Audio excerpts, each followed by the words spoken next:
Meus amigos, uma pessoa queria muito ser aprovada num concurso público e ela ora a Deus, mas não se dá conta de que com a sua oração ela coloca Deus numa saia justa. Ao todo são 2.500 candidatos para 3 vagas, dos quais 120 são cristãos. A pergunta é, Deus vai atender essa oração? Qual dos candidatos Deus vai escolher? Se você estivesse no lugar de Deus, qual você escolheria? No final, nenhum dos 3 candidatos aprovados é cristão. Como é que a gente entende isso? Como é que Deus age em relação aos nossos sonhos? Uma outra situação. O menino chega na idade de namorar e brota nele um interesse por uma menina da escola. Ele ora a Deus. Dentro dele vai se cristalizando a ideia de que Deus está dando o seu sim para um namoro com aquela menina.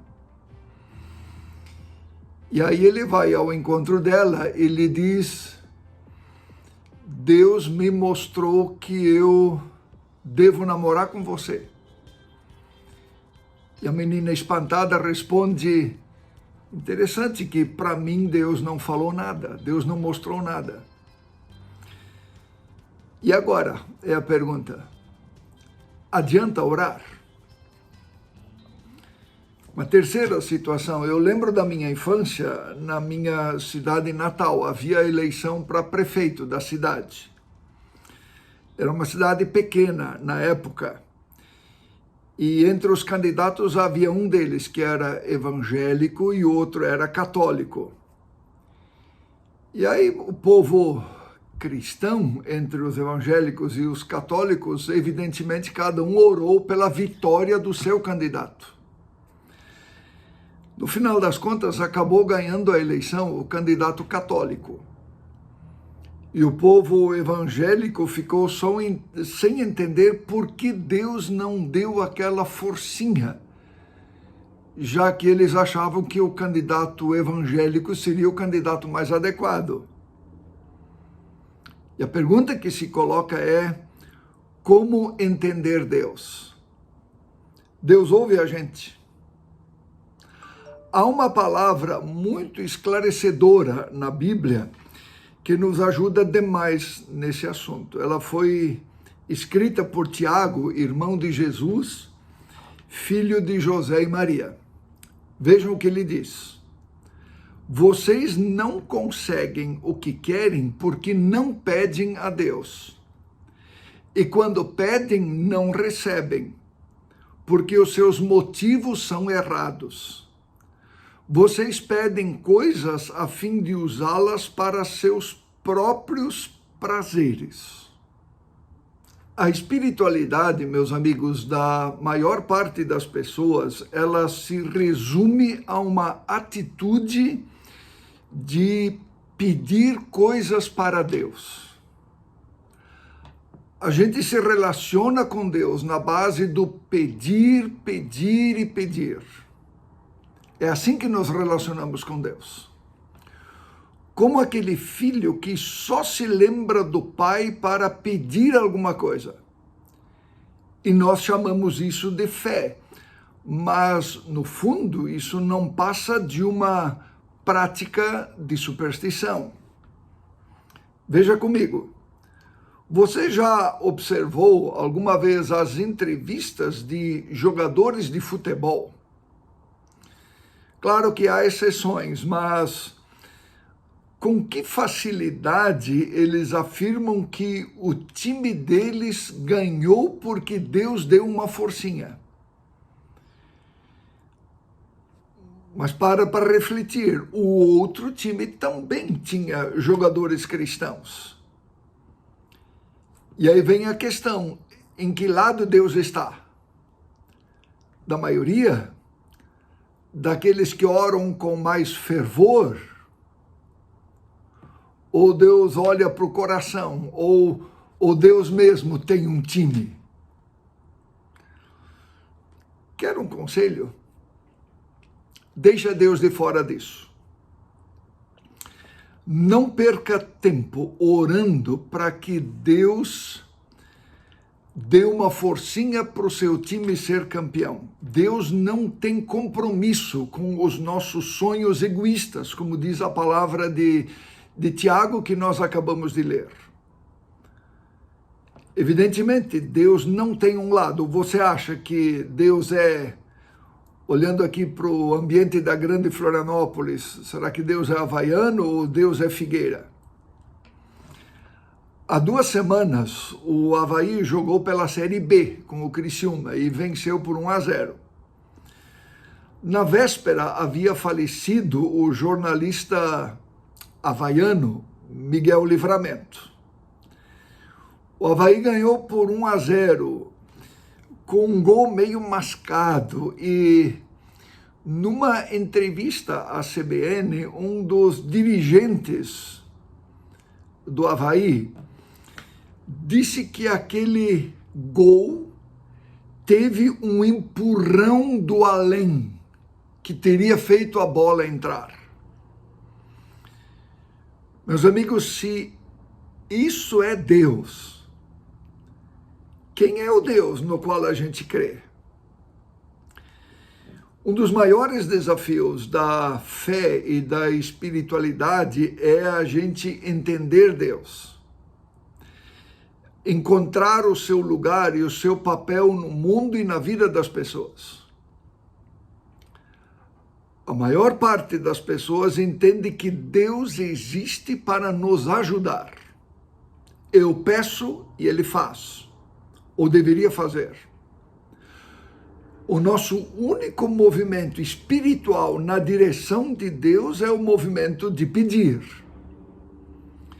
E aí nós temos a presunção de que Deus precisa abençoar o nosso caminho e confirmar os nossos planos e sonhos. No nosso imaginário, é para isso que Deus serve. Cuidar de nós e fazer aquilo que nós queremos e achamos que é o melhor. E se essas coisas que nós pedimos não acontecem, achamos que Deus está falhando com a gente. E aí a gente vê alguns absurdos nessa linha de pensamento. Por exemplo, um sujeito casado engravida a secretária e se enrola todo com isso. E aí ele apela para Deus. Me livra dessa, Senhor. Sabe qual eu imagino que será a resposta de Deus? Essa é contigo, brother. Eu não tenho compromisso com as tuas loucuras. Você já se deu conta de que Deus pode responder orações desse jeito? Uma pessoa me contou que ela foi ao centro de carro, aqui em Florianópolis, e não achou um lugar para estacionar. Tudo lotado. E ela não teve dúvida. Ela pediu para Deus arrumar uma vaga no estacionamento. Parece piedoso, não é mesmo? Mas não tem nada a ver com piedade, isso é magia. Com ares de maldade, eu diria, para arrumar uma vaga para a pessoa nessa situação, Deus teria que tirar alguém de uma outra vaga para concedê-la àquele que orou. Você percebe em que situação nós colocamos Deus?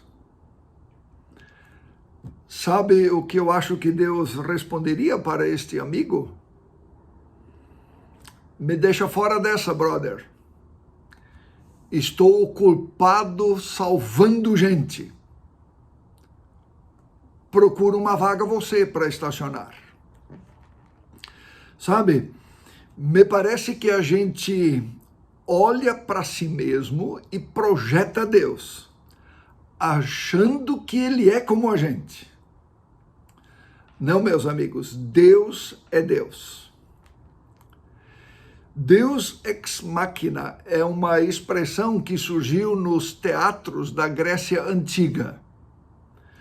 Durante as apresentações teatrais, no momento em que a peça chegava num determinado dilema que parecia insolúvel, era introduzido no palco alguma divindade que vinha para resolver o problema. Deus ex machina. O pastor luterano Dietrich Bonhoeffer, que foi morto pelo regime nazista em 1945, toma esta expressão antiga grega e diz que é assim que em nossos dias a maior parte das pessoas enxerga e age com Deus.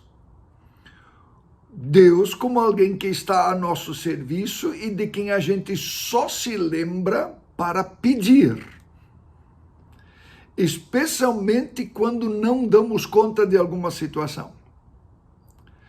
Mas Dietrich Bonhoeffer alerta o seguinte, veja bem que frase profunda ele diz sobre isso. Deus não é um tapa-furos.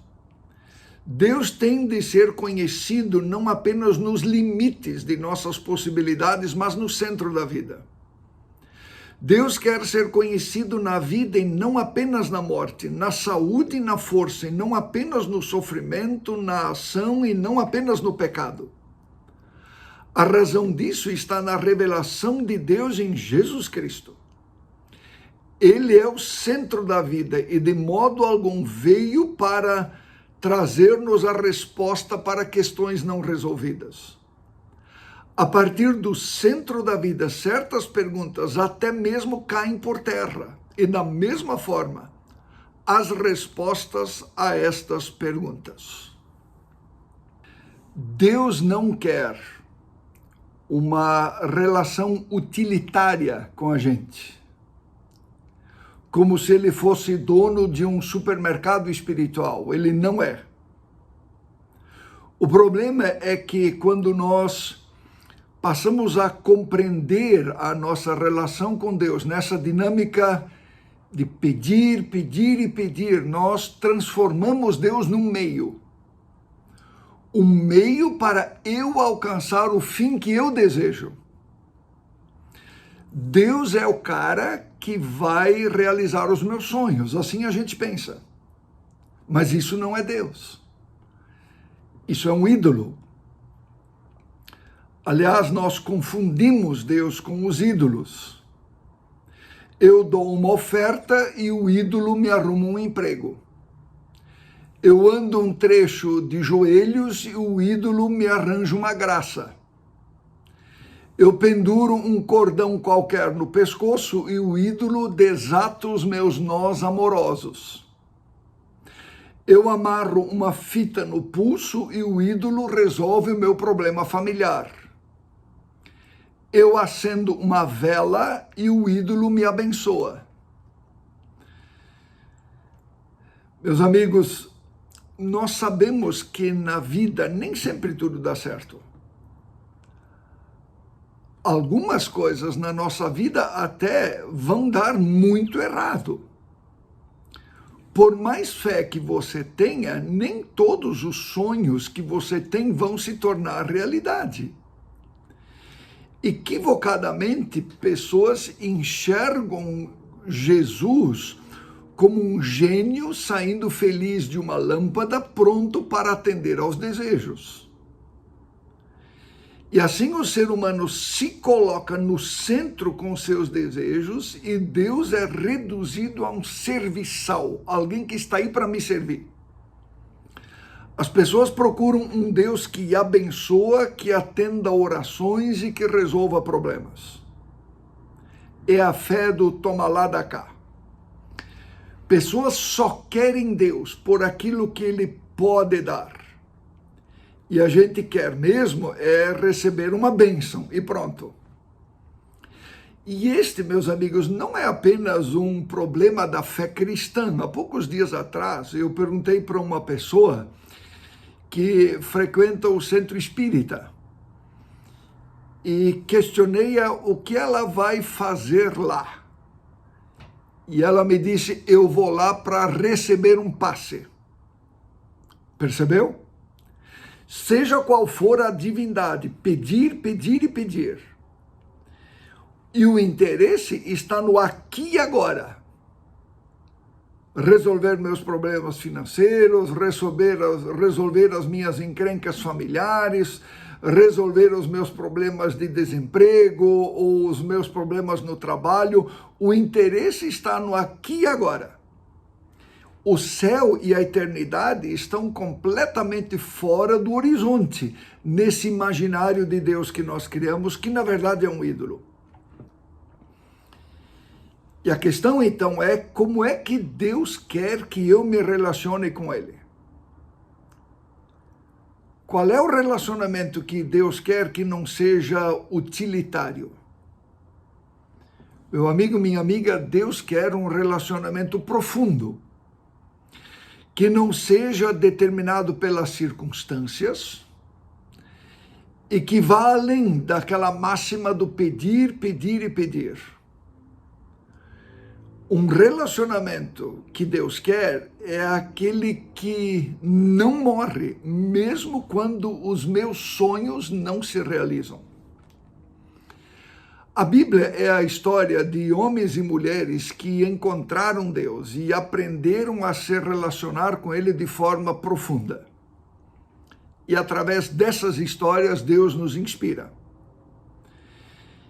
E o interessante, para mim pessoalmente, é descobrir o lugar no qual essas pessoas fizeram estas descobertas do Deus verdadeiro.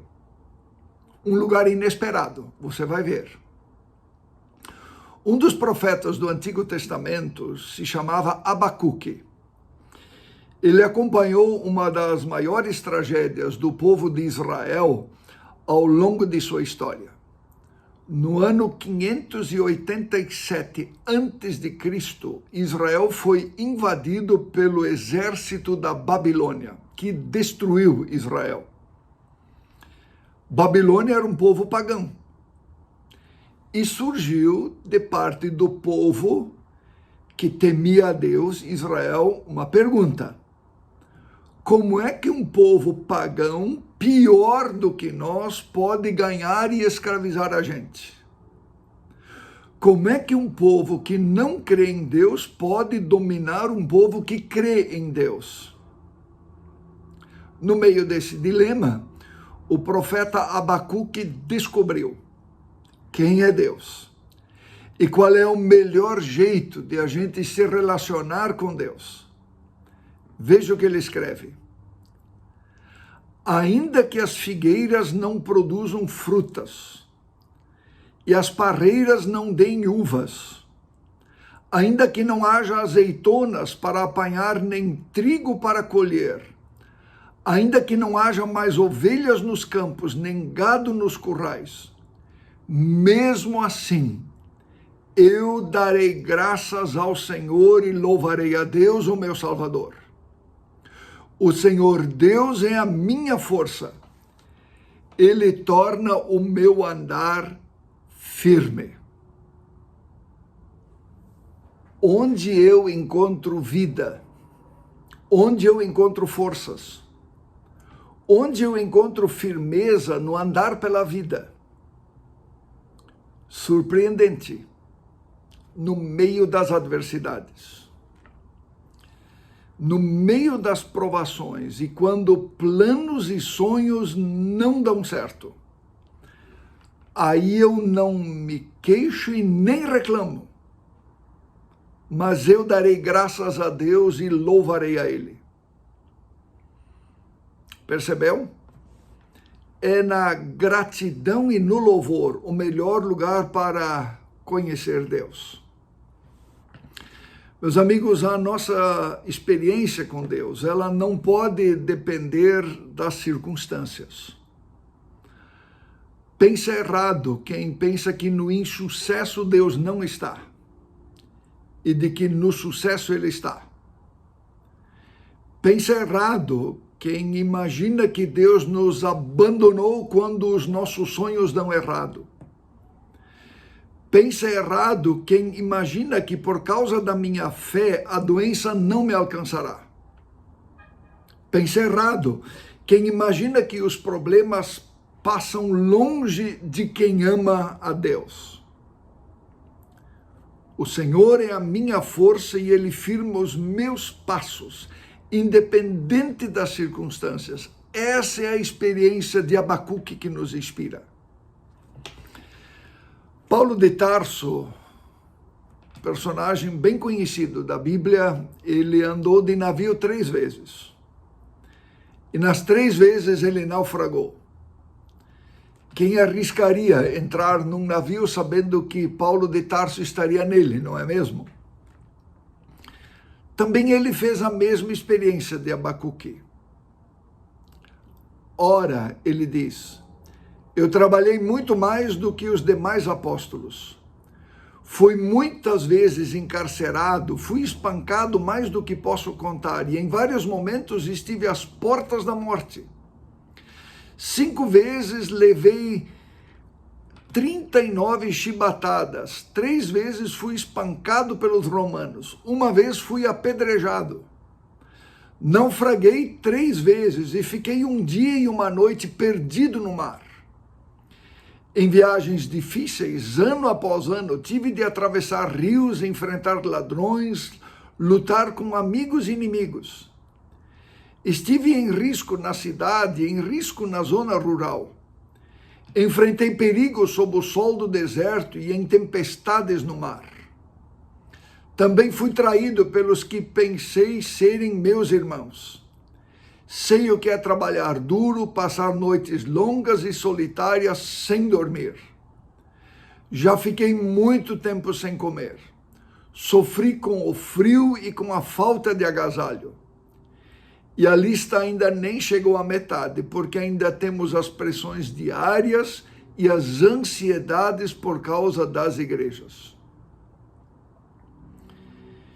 Queridos, olhando para essa fala de Paulo, você acha que ele teria razão para reclamar de Deus? Os sonhos dele se foram. E o que ele faz? Ele encara a situação com naturalidade e acaba dizendo, eu aprendi a viver contente em toda e qualquer situação. Tudo posso naquele que me dá forças. Veja, Paulo não se relaciona com Deus a partir de coisas que acontecem ou das coisas que deixam de acontecer. A minha relação com Deus, meus amigos, não determina se eu vou ser rico ou pobre. Não garante sucesso, nem se eu vou ser gordo ou magro, se eu serei promovido ou não. Independente se o dia é bom e ruim, Deus ainda é Deus. Deixa Deus ser Deus. E não tente ser Deus de Deus. Eu repito. Deixa Deus ser Deus. E não tenta ser Deus de Deus. Salmo 22, verso 3, tem uma palavra muito preciosa que nos diz, Deus habita no meio dos louvores. Veja, Deus não habita no meio da queixa, da murmuração, da briga, da mágoa. Deus habita no meio dos louvores. Por isso, quer conhecer a Deus? O louvor e a gratidão oferecem uma oportunidade sem igual para estabelecer uma relação madura e frutífera com Deus. Rainer Maria Rilke, um cristão místico, disse uma ocasião, o oposto do louvor é a solicitação. Interessante, não é? O oposto do louvor não é a queixa, não é a lamúria. O oposto do louvor é a solicitação. O que mostra que Deus não mora na solicitação, nem na reclamação, mas Deus mora no meio dos louvores. O que a gente leva para casa disso que falamos até agora? Eu diria 2 coisas. Primeira delas, estabeleça o louvor e a gratidão como base de sua relação com Deus. Isso mesmo. Estabeleça o louvor e a gratidão como base de sua relação com Deus. Lembre, Deus habita no meio dos louvores. E louvar, naturalmente, é mais do que cantar. Louvar é viver com gratidão. A gratidão que expulsa de nossa vida a murmuração e a reclamação.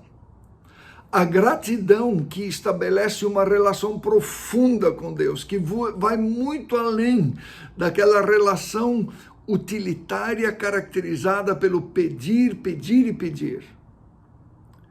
Por isso, pela manhã, ao invés de acordar pedindo, louve. Diga para Ele: Senhor, você não me deve nada. Você não me deve explicação. Eu sou grato por tudo que tenho. Eu lhe devo louvor, independente se os dias são bons ou maus. E uma segunda recomendação: quanto mais você se relacionar com Deus na perspectiva do louvor e da gratidão, mais capacitado você será para viver o dia a dia. Deus habita no meio dos louvores.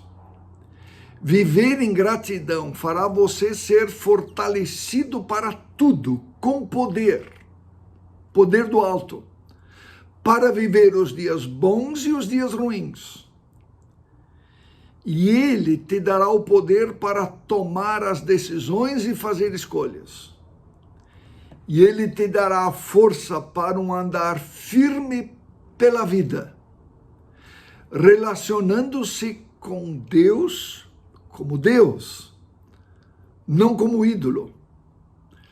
Por isso, não tente ser Deus para Deus. Deixa de ser Deus e não tente ser Deus de Deus. Vamos falar com Deus. Senhor, muito obrigado que Tua palavra nos revela a verdade sobre Ti. Que a Tua verdade desconstrói e derruba as nossas ilusões, que transformam Deus em ídolos, num ídolo. Senhor, já houve quem disse que o nosso coração é uma fábrica de ídolos. Transformamos Deus, o eterno e santo Deus, numa caricatura feita à nossa própria imagem e semelhança. Por isso que nós te pedimos, Deus, te revela a nós como Tu és e seja Deus em nossa vida. E nos ajuda a assumir o papel de criaturas amadas por Deus, que vivam seguindo a Deus, se submetendo e obedecendo. Em nome de Jesus é que pedimos. Amém.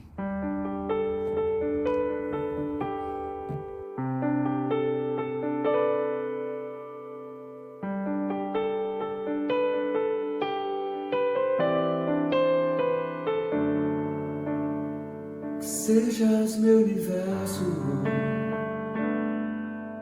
Quero dar-te só um pouco do meu tempo. Não quero dar-te um dia apenas da semana. Que sejas meu universo. Não quero dar-te as palavras como gotas.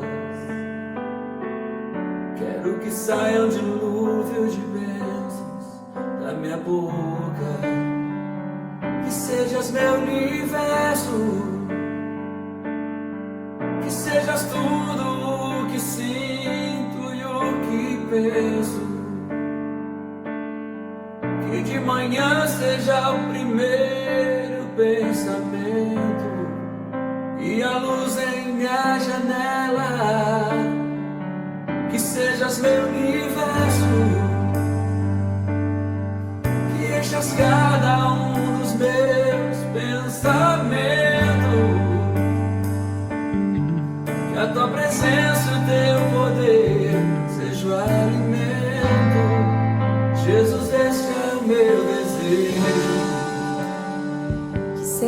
és meu universo. Não quero dar-te só uma parte.